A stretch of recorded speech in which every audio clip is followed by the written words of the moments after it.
In the early 1960s, the rolling moors of northern England stretched wide and empty, a place of windswept hills and heather, a place of quiet solitude. But beneath that lonely beauty lay a secret that would horrify a nation. For 2 years, between 1963 and 1965, a young couple named Ian Brady and Myra Hindley lured children to their deaths, burying their bodies in shallow graves on Saddleworth Moor. Their crimes, later known as the Moors murders, shocked Britain not only for their brutality, but for the betrayal they represented. The face of evil not in some shadowy stranger, but in a seemingly ordinary young couple.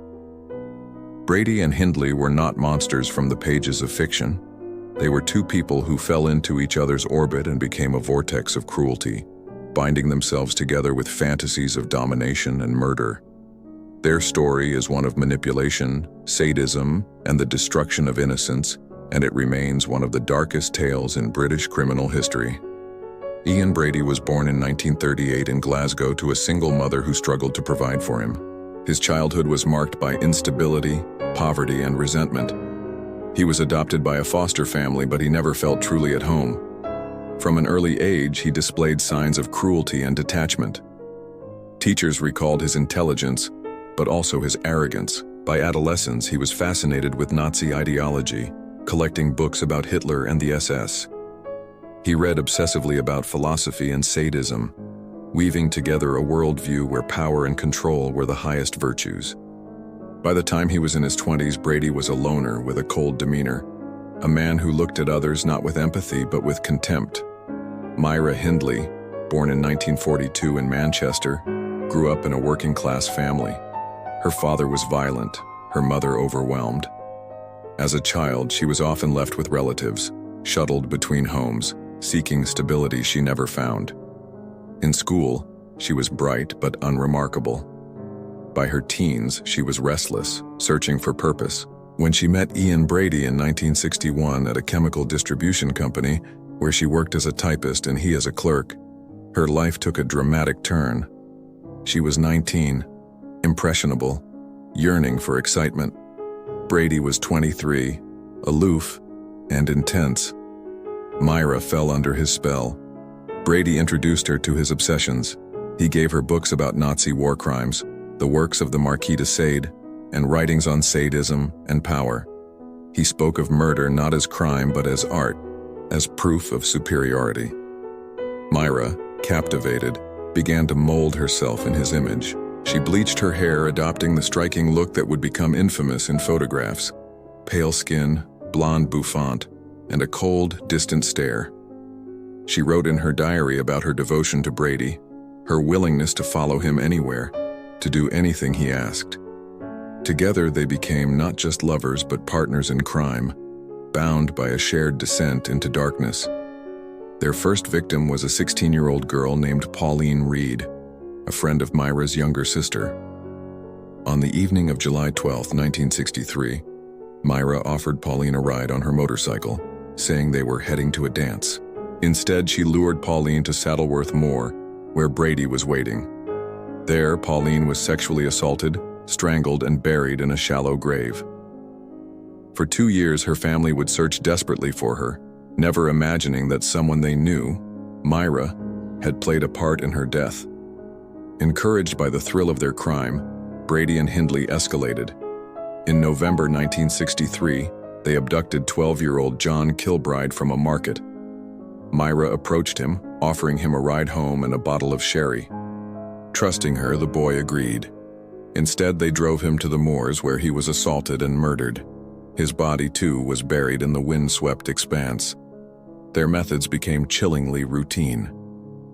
Myra, with her feminine appearance, disarmed suspicion. She would approach children, offering them treats, rides, or small favors. Once the child was in their grasp, Brady took control, playing out his fantasies of domination. Myra was not a passive observer. She helped lure the children, she restrained them, and in some cases she participated in the violence. Together, they created a cycle of murder that fed both their desires. In June 1964, they abducted 12-year-old Keith Bennett as he was walking to his grandmother's house. His mother, Winnie, would spend the rest of her life searching for her son, pleading with Hindley even decades later to reveal where his body was buried. But Keith's remains have never been found, and his disappearance remains one of the most haunting parts of the case. Later that year, they targeted 10-year-old Lesley Ann Downey. On Boxing Day, December 26, 1964, they convinced her to leave a fairground with them. What followed was perhaps their most infamous crime. Brady and Hindley took Lesley to their home, where they stripped her, gagged her, and recorded her cries on audio tape as they tortured her. In the background of the recording, Myra's voice can be heard, cold and commanding. The tape, later played in court, shocked the world with its evidence of the couple's sadism. Lesley was murdered and buried on the moors. Their final known victim was 17-year-old Edward Evans in October 1965. Brady lured him to their home in Hattersley, but this time things did not go as planned. Myra's younger brother-in-law, David Smith, witnessed part of the murder. Horrified, he fled and later went to the police recounting what he had seen. The evidence he provided, along with the discovery of bodies on the moors, led to the arrest of Brady and Hindley. The investigation uncovered a nightmare. Police found photographs of Myra with her dog on the moors, images that helped locate burial sites. They uncovered the audio tape of Lesley Ann Downey's torture, a piece of evidence so damning that it left jurors in tears. Families of the victims learned the unimaginable truth that their children had not simply disappeared, but had been lured, tortured, and buried by a young couple who looked from the outside like anyone else. In 1966, Brady and Hindley stood trial. The courtroom was gripped by the evidence, the tape recording, the photographs, the testimony of David Smith. Brady remained cold, intellectual, denying little but showing no remorse. Hindley attempted to appear as a manipulated woman, a victim of Brady's influence, but the evidence showed her active participation. She was not a puppet, but a partner. Both were convicted of multiple murders. Brady was sentenced to life imprisonment without parole, and Hindley to life as well. For decades, they remained symbols of evil in Britain. Brady, imprisoned in maximum security hospitals, continued to express his fascination with sadism and power. He never sought forgiveness, never expressed remorse. He died in 2017, still unrepentant. Hindley, meanwhile, spent years attempting to gain parole, claiming she had changed, that she was a victim of Brady's manipulation. But the public never forgave her.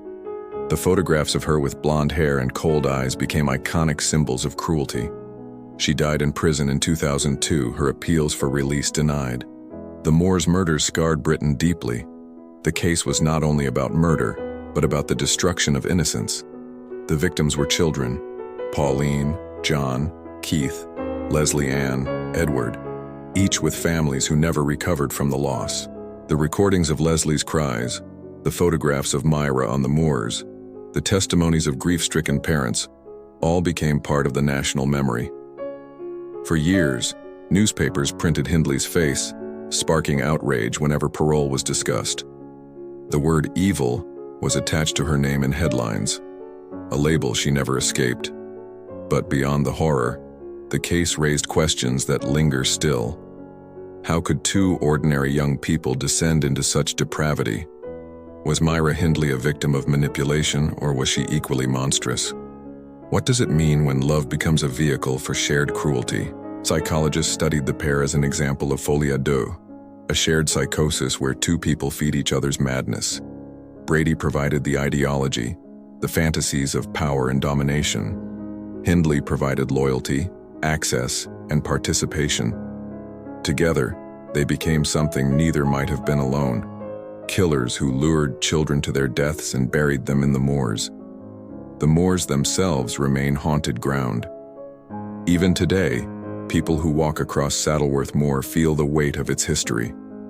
Families of victims still grieve, especially Winnie Johnson, Keith Bennett's mother, who died without ever knowing where her son lay. She begged Hindley and Brady for answers, but they withheld them, adding cruelty to cruelty. Keith's body remains unfound, a reminder of the secrets the Moors still keep. The story of Ian Brady and Myra Hindley is a reminder that evil is not always a stranger in the dark alley. Sometimes it comes in the form of a couple holding hands, walking a dog, smiling at neighbors. It is the banality of their appearance that makes their crimes so terrifying.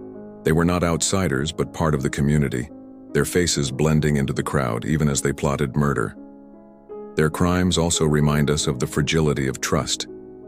Children are taught to avoid strangers, but Myra Hindley's presence, her soft voice, her appearance as a young woman disarmed suspicion. She was the perfect bait, the lure that made children step willingly into danger. Brady understood this and used her as his weapon. Together they created a trap no child could see until it was too late. The Moors' murders remain one of the darkest stains on Britain's history. They are remembered not only for the suffering they caused, but for the way they forced a nation to confront the possibility that evil could live next door, smile politely, and still bury children in the earth. Brady and Hindley are long dead, but their names live on as a warning of what happens when love and loyalty are twisted into instruments of cruelty. And so we remember the children they took: Pauline Reade, John Kilbride, Keith Bennett, Lesley Ann Downey, Edward Evans, and countless grieving families left behind. Their laughter was silenced on the lonely moors, their futures stolen by two people who chose to destroy rather than nurture. Don't forget to like this video, share your thoughts in the comments, and subscribe to Crimson Narratives for more haunting stories from the darkest corners of human history. Because only by remembering can we honor the victims, and only by telling these stories can we guard against the monsters who walk among us.